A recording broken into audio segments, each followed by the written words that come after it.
Nous, l'opération paille qu'on a mis en place en partenariat avec le département de l'Eure, la fédération, la FDSEA de l'Eure et la fédération de la Manche, est démarrée je dirais, dans l'étude et la faisabilité déjà depuis à peu près 8 semaines maintenant. Les contrats sont signés entre les acheteurs, le premier acheteur et le deuxième acheteur.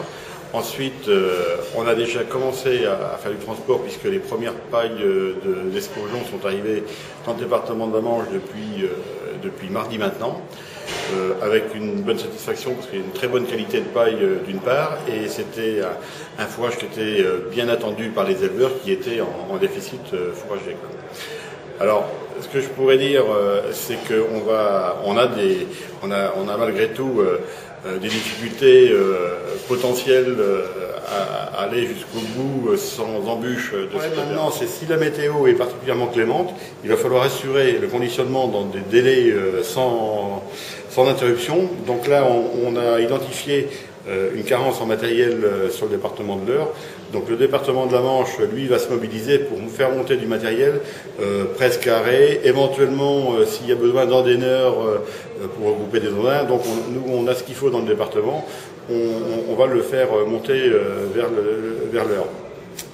Alors, d'autre part, l'inquiétude, c'est de pouvoir enlever toutes ces pailles dans les délais qui sont engagés. Donc, c'est-à-dire qu'on a un engagement d'enlever ces 11 000 tonnes de paille avant le 15 septembre.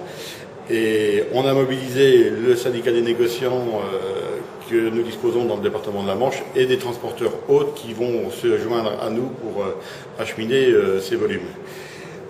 D'autre part, je voudrais surtout insister, parce qu'en fait pour nous, pour les éleveurs de la Manche, c'est quand même une bouffée d'oxygène d'avoir pu recenser ces 11 000 tonnes de paille grâce à la mobilisation du réseau FDSEA de l'Eure. Et également aussi dans ces remerciements, je voudrais joindre aussi le cercle d'échange qui va se mobiliser pour organiser la logistique jusqu'à le chargement sur camion, quoi. Et donc, chez nous, les éleveurs commencent à être livrés. Et je peux vous dire que la satisfaction, on la ressent